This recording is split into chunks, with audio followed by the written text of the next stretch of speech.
starts with a voice telling you you can't. But they don't know you. Many powerful women have heard that voice telling them what they couldn't do. But they did it anyway, by being bold, fearless, and relentless. They were moved by motivation, inspiration, aspiration, and collaboration. This year, Coldwell Banker launched the What Moves Her initiative to help women in real estate develop their leadership skills, realize their professional development goals, and discover what moves them to achieve success. They don't know you, but what matters is you know yourself. So, what moves you?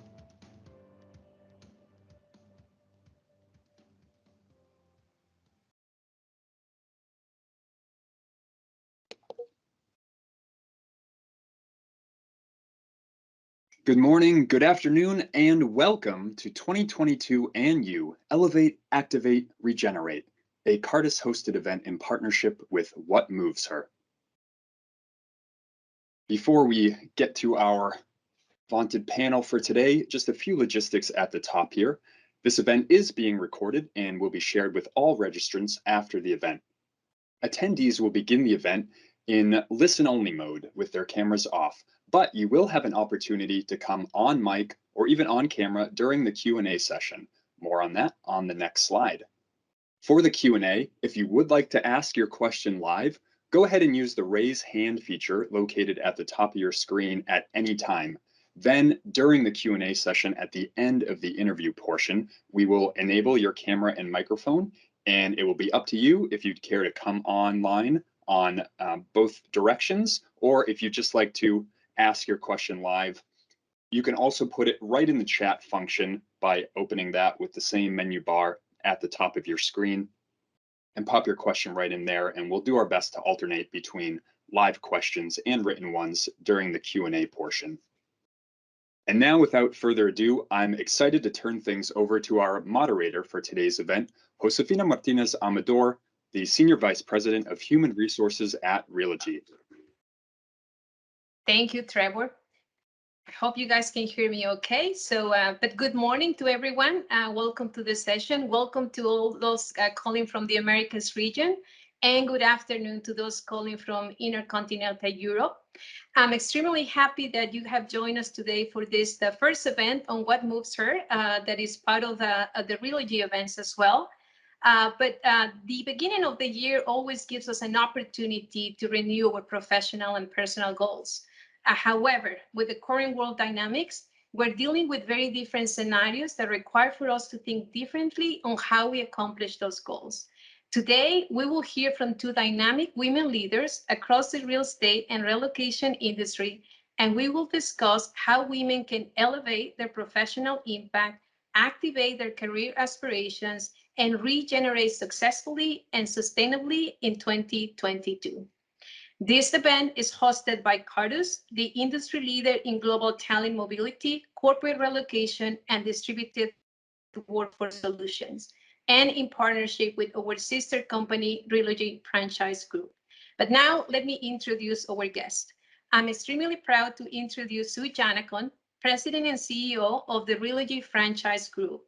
Sue is also the leader of the What Moves Her initiative, which we're going to learn a little bit more today. I'm also very proud to introduce Katrina Helmkamp, President and CEO of Cartus and Realogy Leads Group. Besides being two of the top leaders in the real estate and relocation industry, both Sue and Katrina share a passion to support women in finding their path to leadership and business success. So welcome, Sue and Katrina. So with that, let's see, do we have the videos on? We do. Welcome, both of you. Thank you for being here today. I'm just very excited that you guys are here.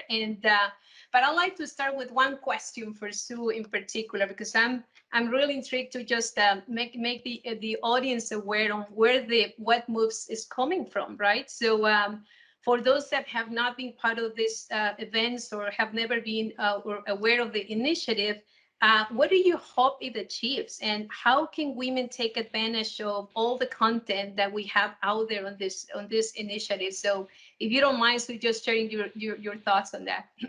Absolutely. Thank you, Josefina and Katrina and team. I'm so excited to be here today and to expand the conversation around women in leadership and across the entire real estate ecosystem, the entire spectrum of our industry and other industries. So, what moves her for me really started as like a passion project in the beginning of 2020, which kind of feels like a lifetime ago when you consider everything that's happened over the past 2 years and how the world has so shifted.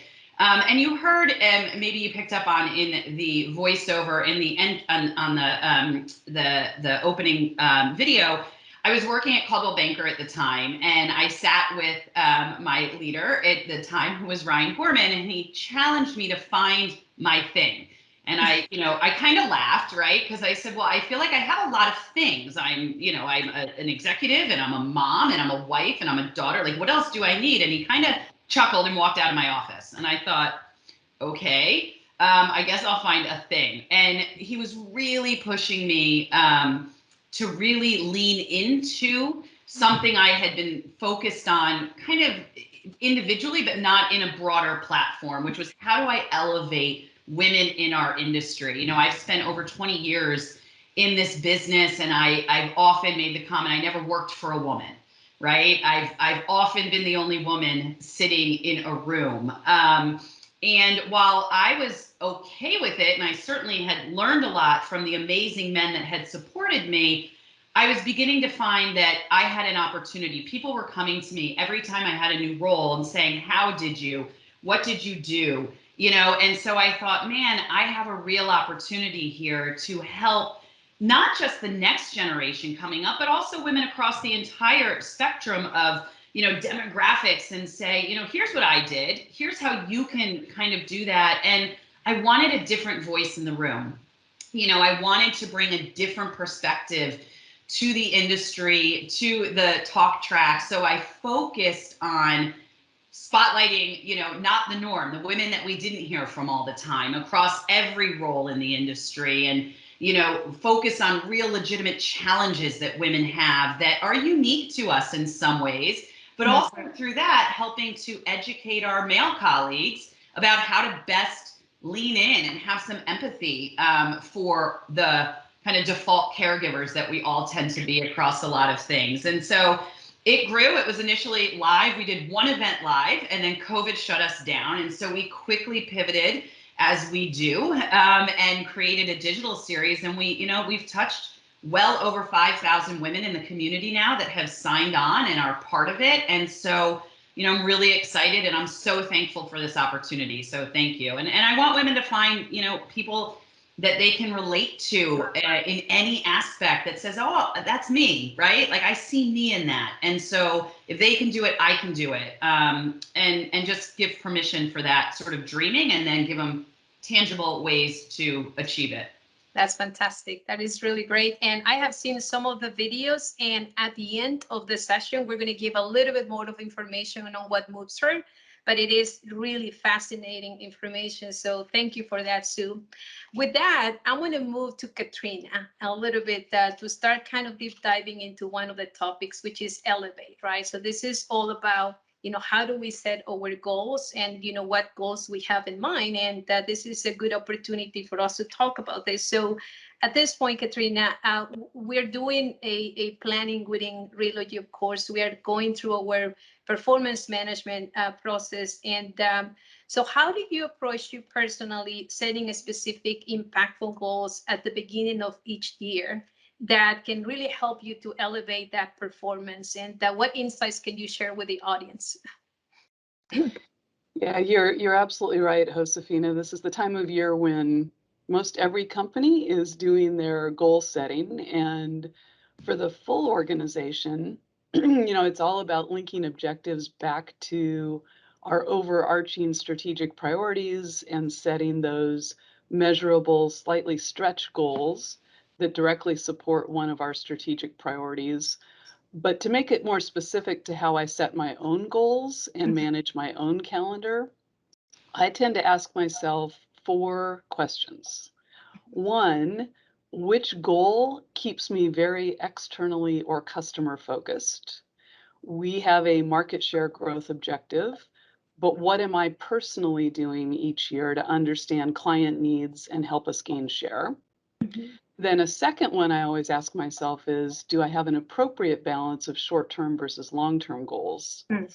One-year goals are typically easier to set and measure, but it's also critical to make progress each year toward a 3-year strategy. So I'm likely to have 1 or 2 goals that are all about, evaluating options by a certain date or resolving an obstacle by a certain date so that we can stay on track toward a 3-year goal.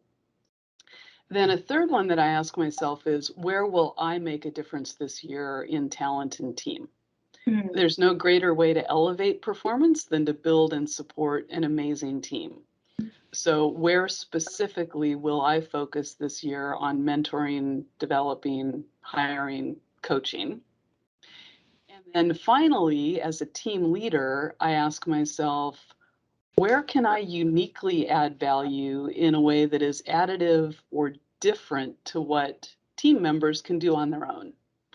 I feel like I should block time on my calendar for those activities and set my measurable goals there, and then trust and empower my team to own and deliver against many of the building blocks of strategy themselves, where they will just keep me informed and pull me in as needed. That's fantastic. That's great, Katrina. I took some good nuggets in there, balance on long, short-term goals, but also making sure that you find your spot on where you're finding value. So where can you deliver value to the organization? That's fantastic. Sue, do you want to share any thoughts on this question as well? Yeah, it's great. I loved Katrina's framing. I took some notes too, right? We're always learning from each other. So I think, one way that I approach it is I like to think about, I think about the big goal for the year. And those of you who, if anyone's heard me speak before, I talk a lot about the 4 disciplines of execution. It's a book. And it helps frame out goal setting for the year. And it really focuses on these 4 disciplines. And so I always come back to like, what is the one thing that if I fail to achieve, nothing else matters, right? So if I set that big, wildly important goal, if you will, for the year, then it helps me also prioritize my time and all the sub goals under there, right? So what do I want the company to achieve? The business, how does everything, very similar to Katrina, right? Of course, how does everything cascade and build up to that? And then how am I setting my time accordingly to focus on that every single day, right? Because everything else happens, and the book will talk about the whirlwind, and it, talks about how much, an 80-20 kind of concept, 20% every single day, focus on that most important goal. But then the rest of your day has to go about doing the rest of your day, right? And I think, like Katrina, I also like to think about short-term and long-term. So how are we protecting our current operations and our current base, but then how are we building for the future? And how am I assessing resources or appropriating resources against those 2 trajectories so that we're constantly evolving the company and raising the bar? So that's fantastic. Thank you. Thank you. So 4 disciplines of performance and elevating performance. Again, that's fantastic. Thank you, Sue. So Katrina, now I'm going to move to another question for you, right? I mean, this is obviously not just about setting the right goals and, kind of like challenging yourself to have a goals that can ultimately accelerate or improve your performance.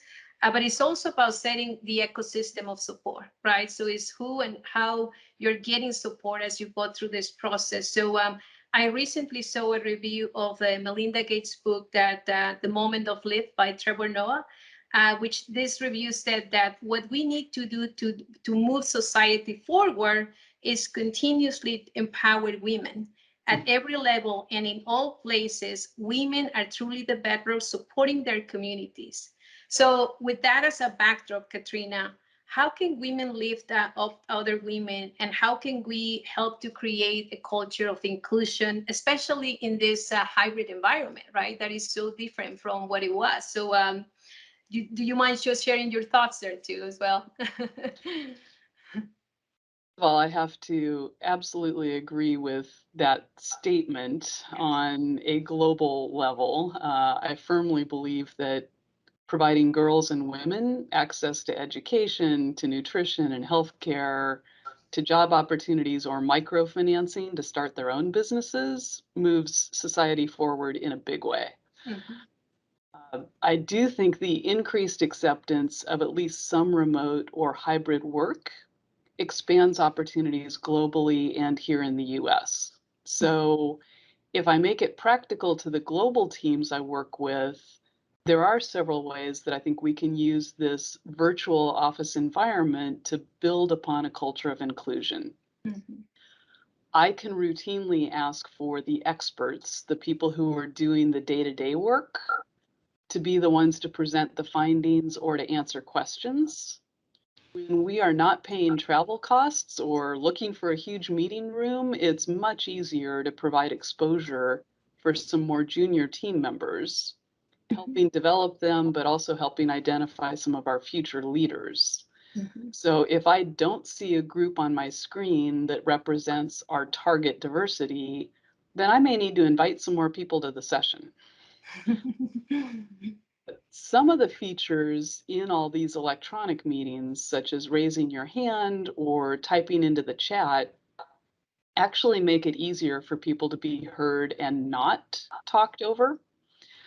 I've had a few women and men tell me that they're finding it easier to carve out space for themselves in virtual meetings. And I can certainly still see on camera who is leaning in and wanting to interject, and I can call on them. However, I would say we can do ourselves a favor as women and remind each other to stop apologizing. I must say, I hear women apologizing far more often than men for a brief interruption from a child or a pet or a delivery person. It's not a bad idea to remind ourselves that it's work that has invaded our home life, and we're still managing to do a great job. Right, fantastic. That's good. Yeah, no, I know it's been a change quite for all of us, right? So especially when we have a combined hybrid environment, you got two different places. So great advice there, Katrina. So I'm going to move now to another question, and I'm going to direct it to you, Sue, if you don't mind. So this one is, we're building on, we're setting goals, we're establishing an ecosystem of support, including, what's the kind of culture that we're creating in this new hybrid environment, right? Which Katrina pointed out some highlights there. But now let's talk a little bit about prioritization, right? So according to a recent Gallup poll, 34% of women are feeling burned out compared to 26% of men. And the McKinsey's Women in the Workplace 2021 report is even more alarming, where 42% of women are experiencing burnout versus 36% of men. So with so many different responsibilities on your plate, Sue, because you have a big job, obviously you're a mom, you're a parent, etc. So there's a lot on your plate. So how do you prioritize your time to avoid burnout while still, making the biggest impact that you can across the organization, but also socially? So do you mind sharing just some of your thoughts too? Yeah, it's a great question, and one, that I find there's no one answer for anyone, but the more we can pull from what other people do, the better we are. So, I mean, it's true. Look, I said it at the beginning of the call. We tend to, as women, be the default everything, right? And in many relationships and in many ways, right? I'm a mom. I have an 11-year-old daughter. I have, a husband. I have aging parents. Somehow I'm also, I'm the one who's always at the hospital or at the doctor's appointment, or, I traveled. When I used to travel all the time, I would still get the phone call like, hey, what's the babysitter's phone number? And I have a real hands-on husband, but I was still the one who had the babysitter's phone number and the call about, school's a half day. When do I get? So we tend to do that. Part of that's me, and I'm a control freak. Part of it's just the way a lot of homes run. So I think when it comes to prioritizing, I've never embraced the phrase balance, because I just think I strive for what works, right? And what makes my family tick, my world tick. And so I think there's a couple things we have to do and embrace. I love Katrina's statement about stop apologizing. The one I would add to that is like, no, full stop, right? No is a complete sentence. We do not need to explain ourselves away for everything we turn down, whether that be personally, sort of on the social side, or within the office environment, right? If we can't make a meeting, within balance, we have to own that, right? And we have to own our own time in our calendar. I suggest one of the things that I learned from another group was, like, I call them purple blocks, right? And so on my calendar, prioritizing my personal time. And I calendar it just like I do anything else. Now, for me, it happens to be super early in the morning. And it's that time where I'm prioritizing me above all else, above literally anyone else in my home. My family knows I love you more than coffee, but not before coffee, right? So I'm going to have my 5:30 a.m. cup with nobody around me.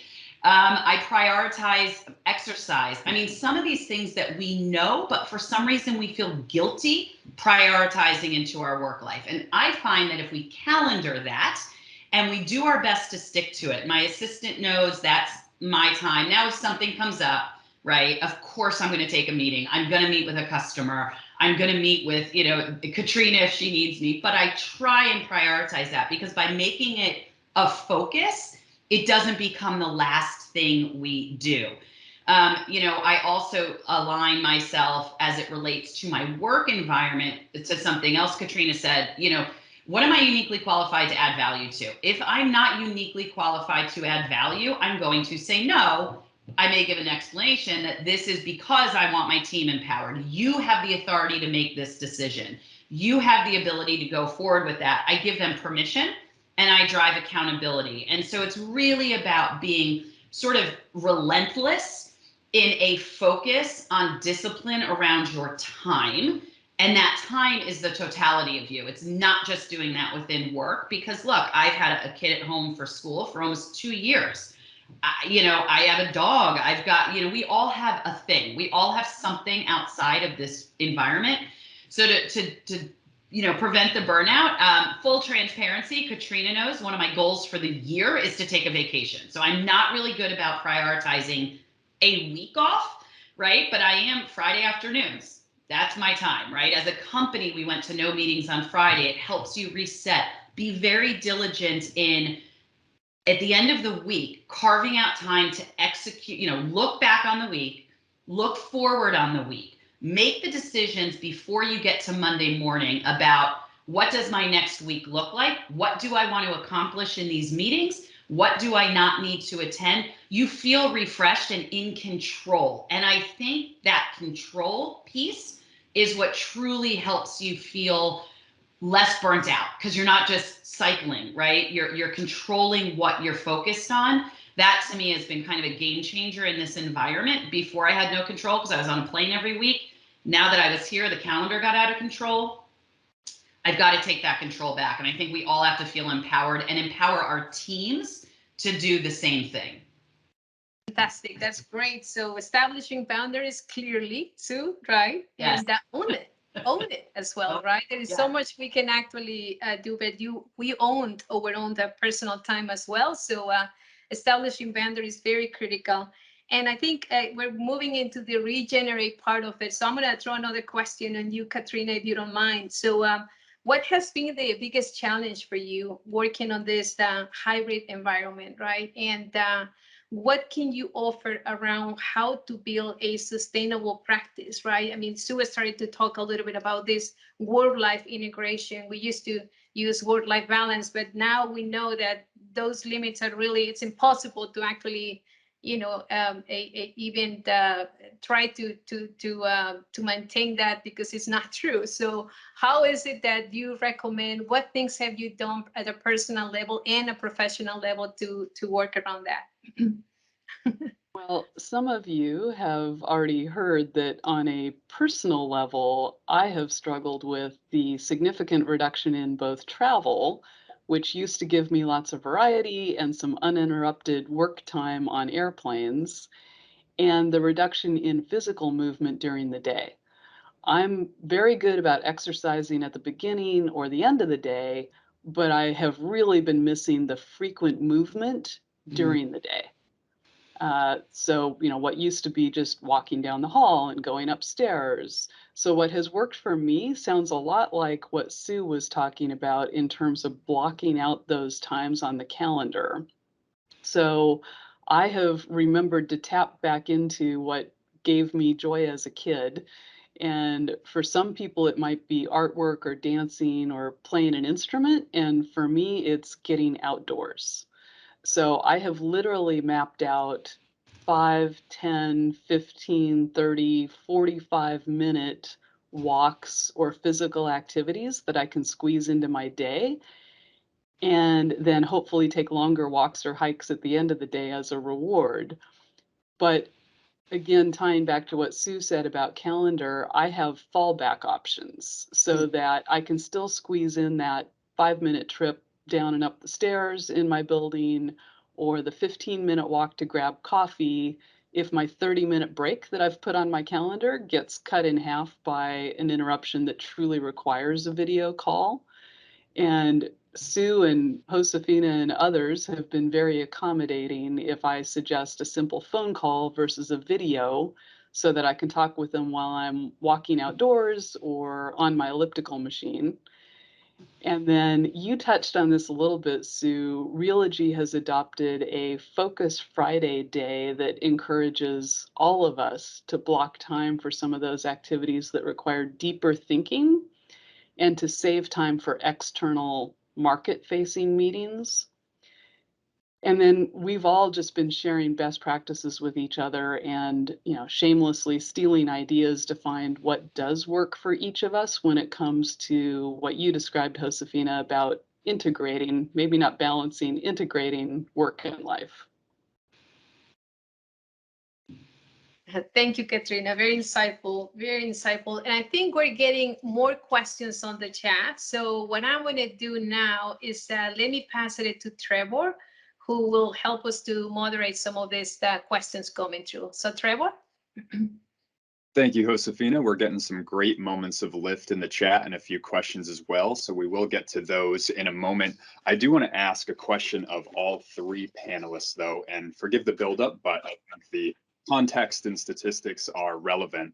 So the latest US labor market report says that 4.5 million Americans have left their jobs, a movement that some are calling the Great Resignation, or more positively, the Great Revelation. Now, we know part of this trend is very much related to the toll it took on people's mental health. According to a recent Bloomberg article, it's not only about the pandemic. Other drivers include income stagnation, lack of job security, overall cost of living. Given Realogy's focus on talent, which you've all touched on a little bit, what is Realogy in general and your organizations in particular doing to support employees, maximize retention, and answer the new demands of the current job market? I'm happy to start if you'd like, because Cardis is definitely tapping into some things from Realogy. Then I think Sue and Josefina may want to build on this, but I'd say, the typical drivers of retention still matter. Feeling good about the company's purpose, understanding where your team fits into the company's strategy, being compensated fairly, having a competent and caring supervisor. The areas where we have been focused on top of those basics to retain our talent have been really pushing on career development, employee recognition, and this flexible workspace. So at Cardis, our employee engagement scores in career development were up 6 points versus prior year, up 8 points versus the US norm, and yet that is still where we are really investing. We've been showing people more opportunities to broaden their experience base and skill set, and having panel discussions that also talk about how that's how most of us progressed in our careers, with zigs and zags that opened up more doors for us down the road rather than, a linear predetermined path. In my weekly videos to the Cardis team, I do try to tie all of our updates back to the corporate strategy and then highlight and celebrate individual and team contributions.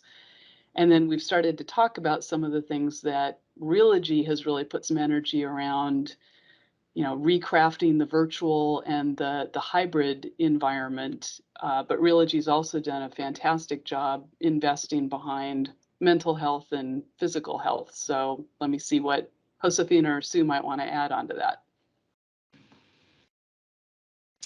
Yeah, it's sort of staggering when you look at some of the numbers behind the workforce, and I think how it's going to force us to rethink the future of employment and what we have to provide. I mean, the employment rate for women is back. It's at the lowest level it was in 33 years. So I think that's just like a framing for when I look at what moves her and I think about the opportunity as leaders.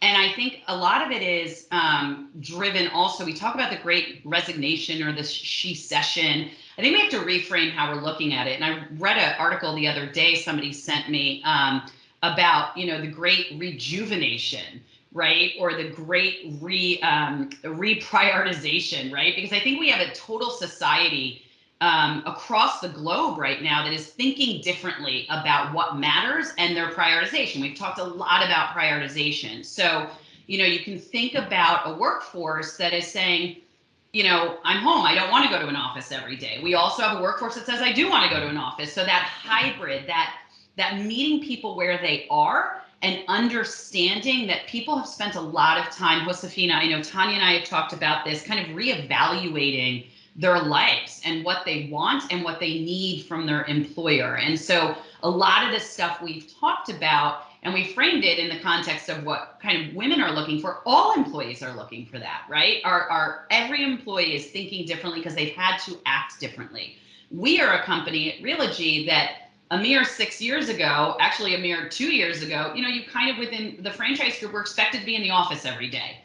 We haven't gone to the office in 2 years by and large, yet we've had the most successful from a production standpoint. So we've proven we can do it. So I think it's causing us as employers to think differently, to throw away old norms and say, wow, what can we accomplish if? And so I think, we do have people that are choosing to prioritize their lives differently. We as a company are being much more flexible. We're meeting people where they are. One of the benefits of this is broadening the opportunity for talent attraction, right? And I know this resonates with my fellow panelists and others on the phone because, we're hiring people that are best qualified for the role, no matter where they are. We don't have geographic limitations. We're not bound by, you have to live in New Jersey or you have to live in Connecticut. And it's really opening up that pool. And we've also seen retention driven through that as well, because we've allowed people to move, if they don't want to be somewhere and their life dictates. So I think it's about the flexibility, the agility, still driving tremendous results, serving our clients and our customers in a way that is impactful, but listening to the needs of our employees in a different way, which is creating that increased employee engagement and satisfaction that we've referenced. That's great. That's great, Sue. So I would just maybe add some comments as well, Trevor. Because I think this one will be of a lot of interest, especially to our corporate clients that we have on the phone. But I think that in addition to it, is really a whole transformation in terms of the culture of the company. So at Realogy, we're also trying to approach it much more from the systematic perspective. So it's about building those blockades of systems, policies, practices that can really elevate the expectation that we're moving towards, that new hybrid environment. So we have a change management initiative that is called Going Further Together. And the intent is that we really kind of message that it's not just about the leaders, but it's also the whole employee base, right? That we really want to drive for that change. And it's a series of communications, trainings, new tools that we're offering to our employees, and basically focuses in 4 areas. Sue and Katrina both touch on it, but it's the prioritization of health and wellness of our employees and their families. The second one, it's around connecting the culture. So it's building those mechanisms that can keep the employees engaged and really connected with the purpose of the company, because it is very important that we continue to touch the souls of our employees. And the flexibility, right, is really retraining the leaders around how to manage these new emerging models of flexibility, as well as to our employees, because needless to say, we still have to deliver on performance, if not overcome and actually elevate performance like we have been talking about, right? And the last thing is really putting ecosystems or things that are actually helping the employees to make the work easier.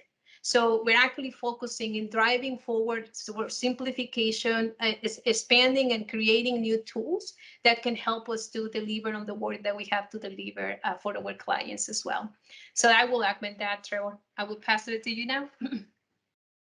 Thank you, Josefina. Thank you, Sue and Katrina. We've got some great additional questions rolling in, which we'll get to in a minute. Just a quick reminder, if you want to be brave and come on mic or on camera, just raise your hand for your question or keep putting them in the chat. I do want to reward our first brave volunteer, Gail Ward, for raising her hand.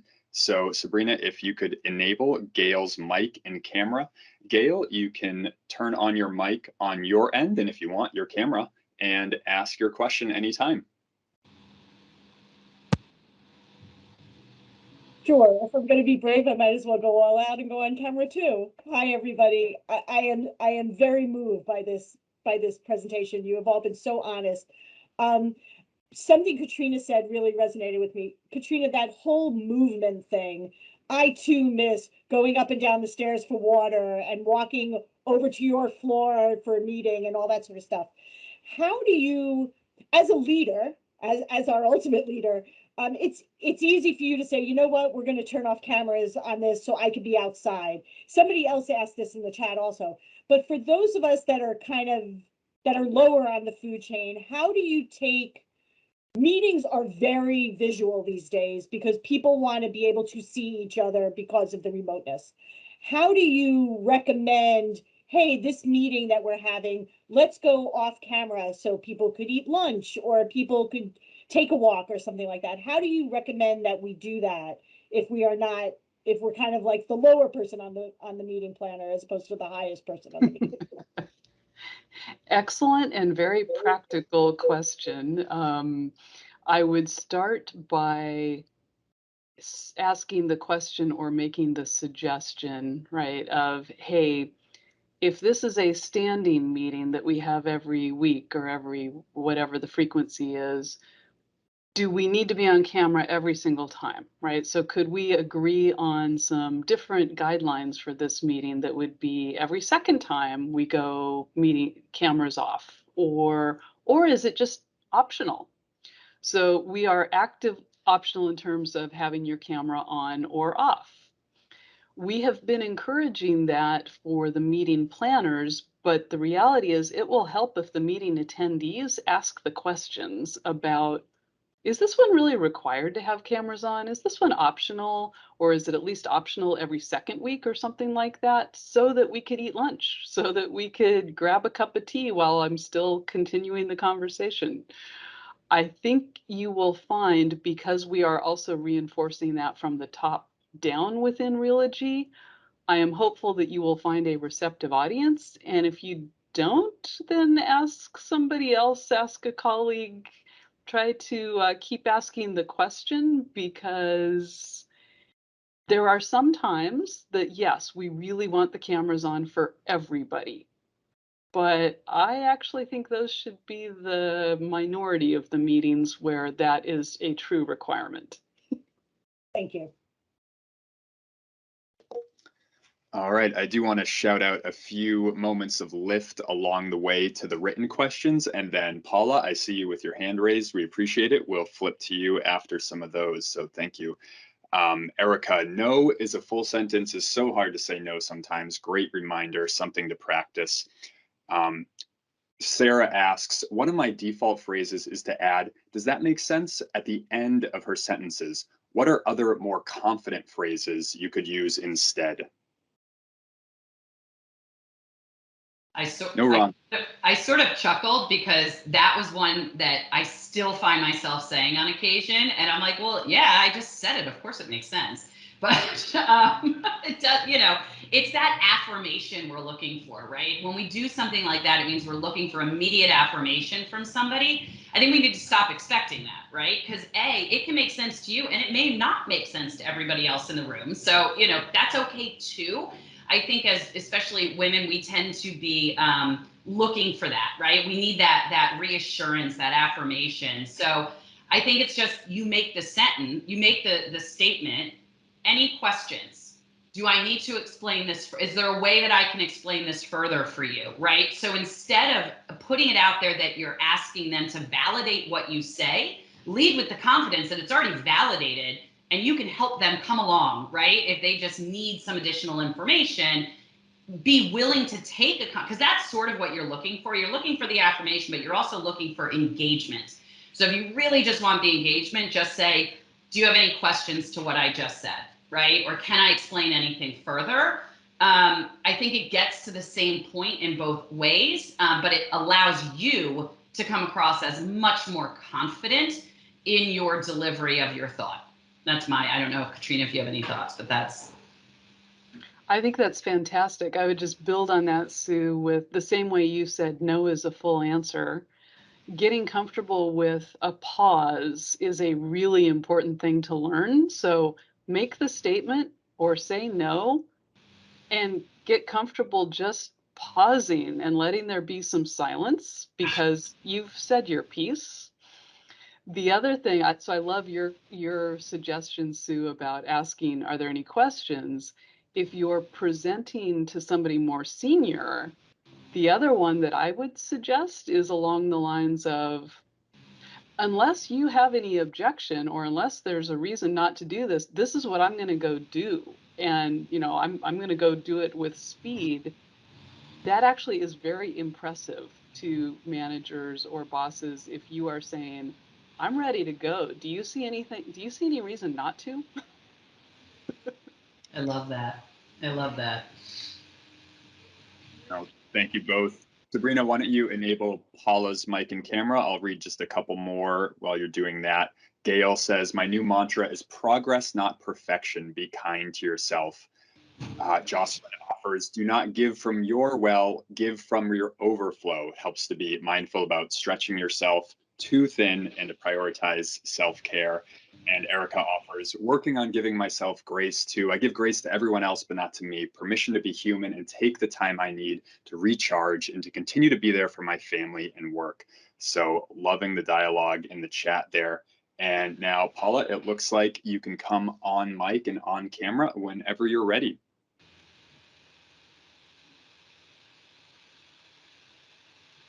Thank you so much. This is absolutely incredible. Hello, everyone. I am so inspired by this conversation. First and foremost, you leaders are amazing, sharing your heart, being so transparent. What moves her is amazing. And so thank you for your time. And this, again, conversation is so inspiring. The thought I had was, you guys are senior leaders at the top of your game, you're powerhouses. And so you have some control over, your time and what you do and how you choose to do it, particularly around your career and work. But what advice would you give to those who are less senior, who might be struggling with their managers, who may not be embracing this new flexible work model that we're in? And what advice would you give to managers to help them embrace this?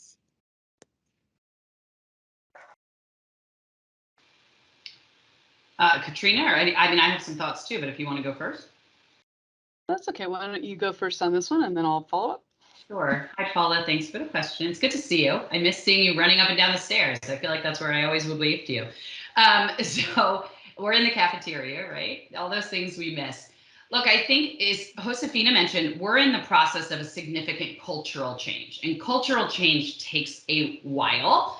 And some of this, some people aren't as comfortable embracing the change and working in the environment. I would say, even as senior leaders, sometimes we say this, it's not easy, right? And it's even harder when we think about the fact that our time, it is limited, right? And we still have to, so I like to see people, and I know, you personally, but I think as employees, If you prove to me you can get the job done, then I'm going to be much more willing to be flexible in the time. So, and I know not every leader is like that. That's about having a team I trust and a team I've empowered, and one I'm also exceptionally willing to hold accountable.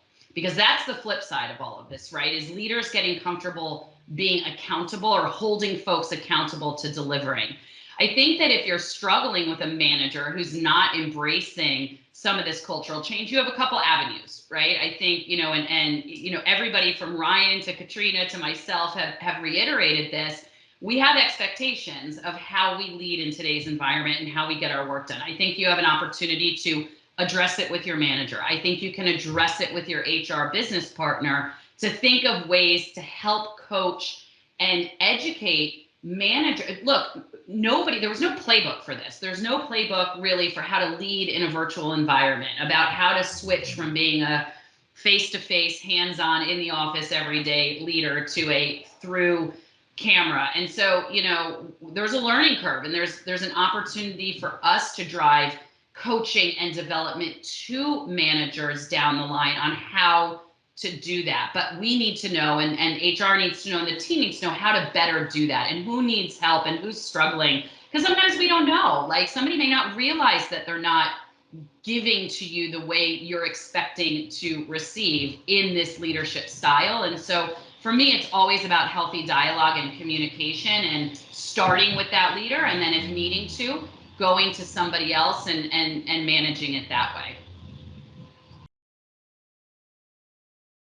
Yeah, I think that was very well covered, Sue, in terms of you know, how it will take a while for us to truly drive the cultural change, and along that path, asking the questions, having the conversations, you will be helping us drive a cultural change that we want to drive. You know, the other, I guess, practical tip I would throw out there is literally trying to offer options back, right? So if your answer is, which I think your answer should be many times, okay, well, I'm busy during that time block. And by the way, you really don't have to tell your manager why you're busy during that time block. You're busy. Or, but then what are your options, right? So are you also trying to give them options of, like, either can't do it then, but here are some times when I could do it? Or are you giving them the option of, I could do it by phone right then. I couldn't have my camera on during that time block. Is that okay with you? I think you will actually find a lot more yeses than you might anticipate, but I would suggest certainly trying to come back with some of those options that do work for you. Right.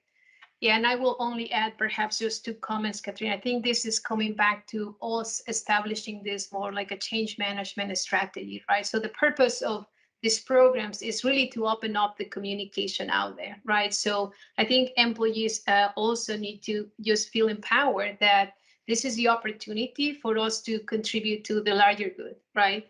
For us, establishing these mechanisms and systems that allow employees to bring the feedback, right? So we're continuously serving the employees, not only an engagement, but we're also servicing on how this new hybrid environment is going, right? And we're doing focus groups to provide that input.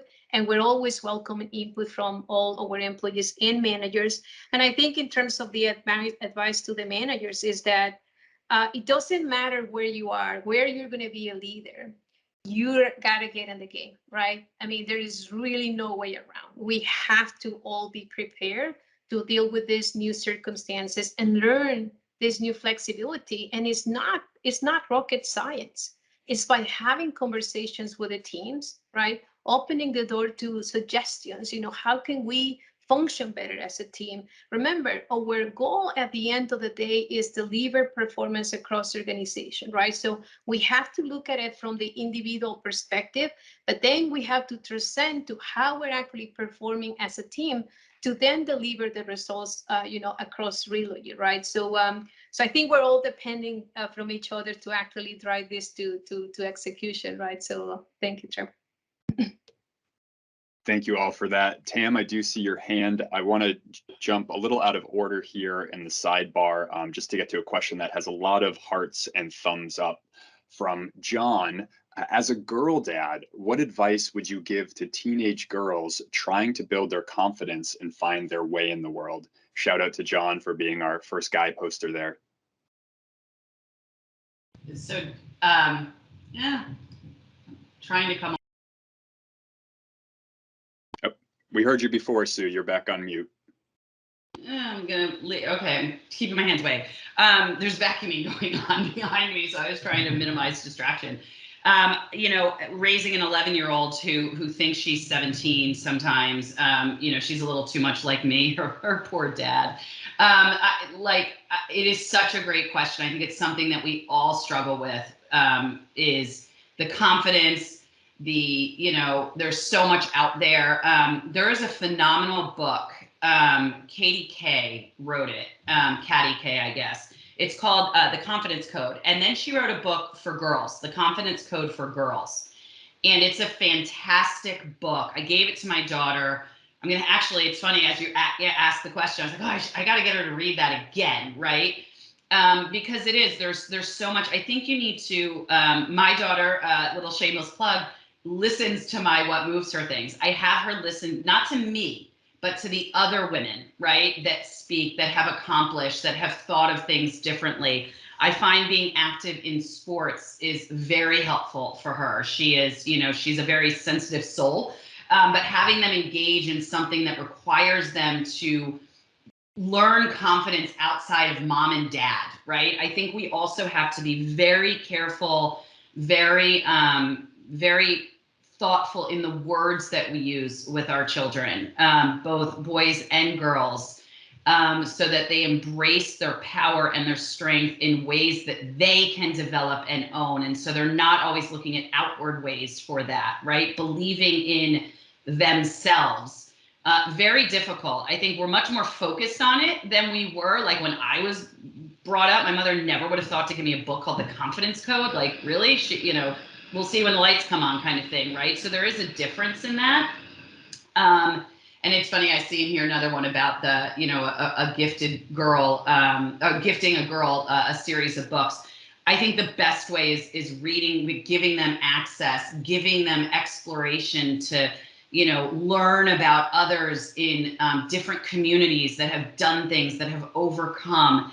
And most important, I feel so passionately about this, you know, establishing a grounding in our children that they control, you know, their achievements and not constantly looking for the outward. I don't allow my daughter on a lot of social media.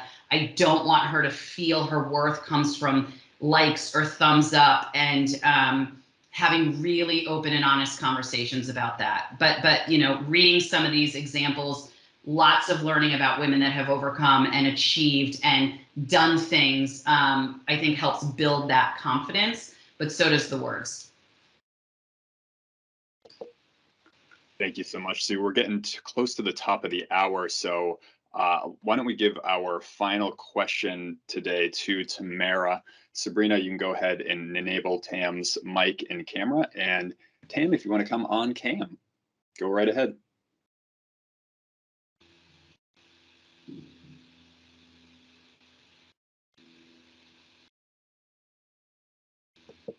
Just need to unmute on your side, Tamara. Can you hear me now? There we go. Thank you. Sue, that was an awesome answer. And it's interesting that you mentioned about these books for girls. I actually think I'm going to make my 2 boys read it, because I think we need to also educate our boys around what's moving our girls today so that they can be more receptive to the needs of our women. So really great thought. But great session today. Thank you guys so very, very much. The last question that I had, and you guys were talking a lot about, and I think Katrina, you hit on this, driving for simplification. And our business is so complex, which makes it really hard to simplify, and then we often overcomplicate our solutions. Are there any questions or tactics that you would suggest to try for simplification so that we can have faster resolutions? That's my question. Great question, Tamara. A couple of things come to mind. Look, the question why is always a really good starting point when trying to deal with, is all of this complexity truly needed, or has some of it just built up over time, right? So ask why a few times to get down to the root causes. Similar approach would be, look, if I were starting from a blank sheet of paper today, how would I actually do this? Because we often do get caught up in constraints that are not even there anymore, right? So if I were starting today, I might be able to lay out a really simple way to do this that I couldn't have done 10 years ago. And then empowerment is the other thing that immediately jumped into my mind as you were talking about that. So trying to push the decisions down as far as possible in the organization. And again, one of the ways that I've been able to accomplish that sometimes is by asking that why question. Like, why does it require sign off at this level? What is the risk that we're afraid of? Why can't it be one level down or two levels down? That's awesome. I think those are excellent, excellent ideas that we can employ. Easy, very easy. So those are simple ideas, which are fantastic. So thank you. Sue or Josefina, you have time for a quick tag if you want. Otherwise, Josefina, you can take us home. I don't think I could add more to what Katrina said. Asking the why, challenging the decision. Sometimes it's the right one, but if we don't challenge it, we're not sure, and look through today's lens. And where the company is today and not where it was. And I think that's a huge thing for anybody in business to constantly think about innovating how we do what we do, because that's how we get better.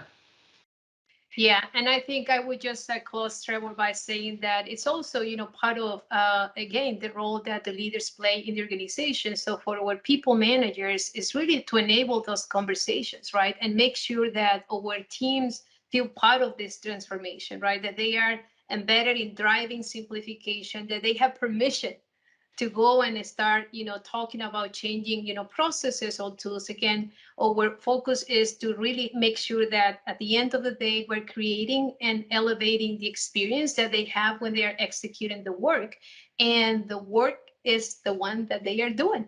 So they are the ones that actually understand the work as well. So it's really always good to have this dialogue and establish that culture where employees feel that they can come to you to ask you questions and provide you with insights and ideas so we can improve. So that's another recommendation for our leaders.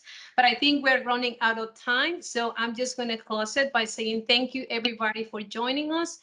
There is information that we're going to include. I think we have the whatmovesher.com.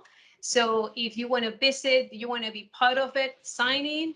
Go to the Facebook page, also go to Twitter, and we got a lot of information there. So thank you, everybody, for joining. Goodbye.